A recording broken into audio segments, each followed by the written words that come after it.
Hey everyone, I just wanted to make a quick video that will explain the expectations for our online peer edit. So I am going to start here on my lesson plan document.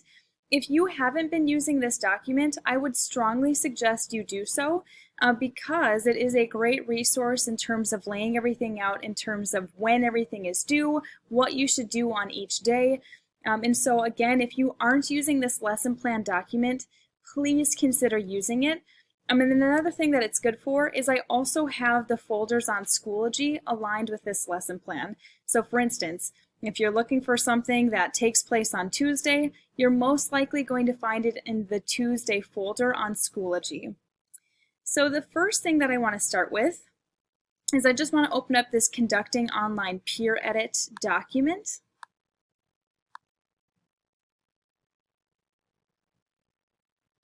This document will give you the step-by-step instructions that I would like you to follow when you conduct your online peer edit. So I'm going to go through the instructions with you first, but then you'll have access to this document as well, so that if you forget what steps you should take, you can open up this document and check it out for yourself. So the first thing that you need to do is you need to select a partner. Once you have your partner selected, you can record your partnership using the linked document here. So I'm going to open up that document next, just so you can see what it looks like. So a couple of things here. This just allows me to know who you're swapping your papers with. If you need to, you can form a group of 3. So I do have a column that's designated for partner C, but you only have to use that column if you have a group of 3. I'm assuming most people will just form a partnership because then it's easy. You just swap your partner with somebody and they're going to give you theirs. But I'm not picky. If you want to do a group of 3, that's fine. Just make sure that you have somebody who's consenting to work with you. What I don't want to have happen is I don't want someone to say, oh, well, I thought that Johnny was going to work with me, but Johnny is working with someone else. Okay, so make sure that you and your partner are both on the same page and you both have agreed to work with each other. Then will you please sign up by using your first and last name? And then just a note here, you can sign up with someone from a different class period. So if you want to collaborate with someone who's not normally in your class period, you're welcome to do that as well. And then obviously once you have your partner selected, then you need to share your essay with that person using our Google Drive sharing feature. I'm going to go back to that Conducting Online Peer Edit document to continue going through those steps with you. So again, step 1, we've selected our partner and we've recorded that partnership using that Peer Edit sign-up document.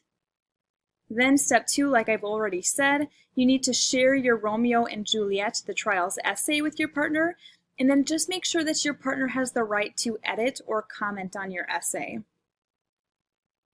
Then step 3, you actually need to conduct the peer edit. To do so, you will follow the remaining steps on this document. So step A, you need to read your partner's essay from start to finish without making any editing, comments, or suggestions. I do this to just allow yourself some time to really understand what your partner decided to write about. Then I want you to read the essay again. So during this second read, is when you can use the comment feature to correct any grammatical errors, which would include things like punctuation, spelling, capitalization, things like that. Then I know that this is going to sound overkill, but I want you to read the essay again for a 3rd time. During the 3rd read, I want you to make sure that your partner's essay makes sense. Okay?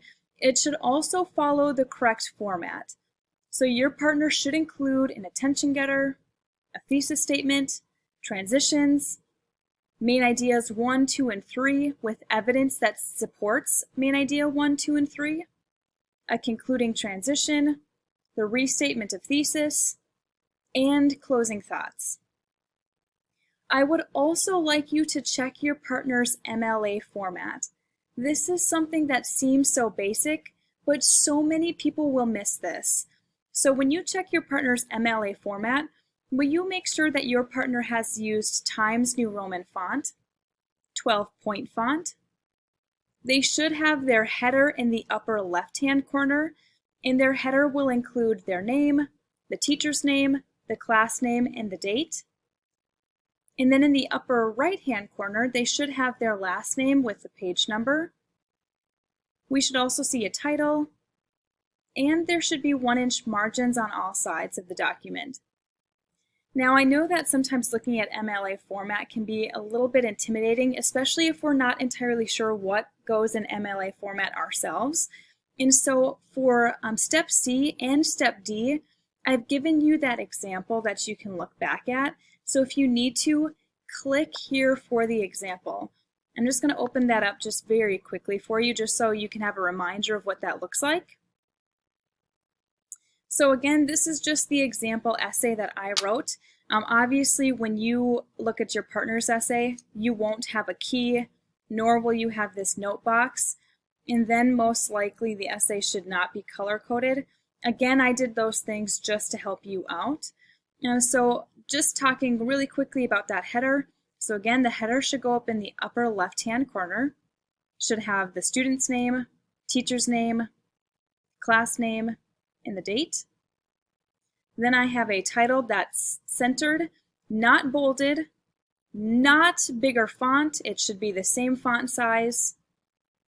And then in the upper right-hand corner, I also have last name and page number.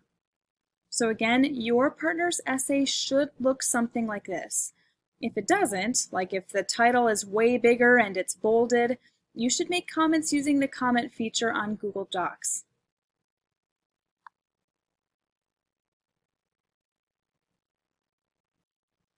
Then letter E, the last thing that I want you to do is to use the comment feature to add 3 notes. I want you to answer the following questions. 1, what did you like about your partner's essay? 2, what can your partner do to improve the essay?